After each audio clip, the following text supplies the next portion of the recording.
ஆயுதங்களால் அமைதியை நிலைநாட்ட முடியாதென இத்தாலிய இதழொன்றிற்கு அளித்த நேர்காணலில் சுட்டிக்காட்டியுள்ள திருப்பிடச் செயலர் கர்தினால் பியத்ரோ பரோலின் அவர்கள்,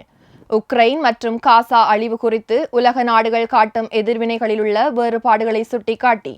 உலகம் அதிகாரம் சார்ந்த ஒரு பல்முனை அரசியலுக்குள் பின்வாங்குகிறதெனவும் குறிப்பிட்டுள்ளார். அனைத்துலக சட்டம் மற்றும் நாடுகளுக்கிடையேயான சுமூக உறவை விட இராணுவ பலமும் இரட்டை நிலைப்பாடுகளும் மேலோங்கி நிற்கும் நவீனகால வலிமையானவர்களின் தர்க்கத்தை விமர்சித்த கர்தினால் பியத்ரோ பரோலின் அவர்கள்,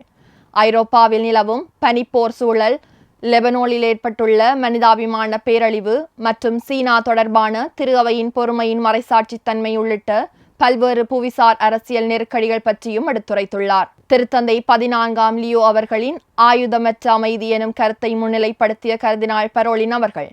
பாதுகாப்பு என்பது ஆயுதங்களால், குறிப்பாக அணு ஆயுதங்களால் கிடைக்கும் எனும் உலகத் தலைவர்களின் கருத்தை நிராகரித்து, இத்தகைய கருத்துக்கள் மரண வியாபாரிகளால் தூண்டப்படும் ஒரு ஆபத்தான கற்பனைவாதம் என சுட்டிக்காட்டி,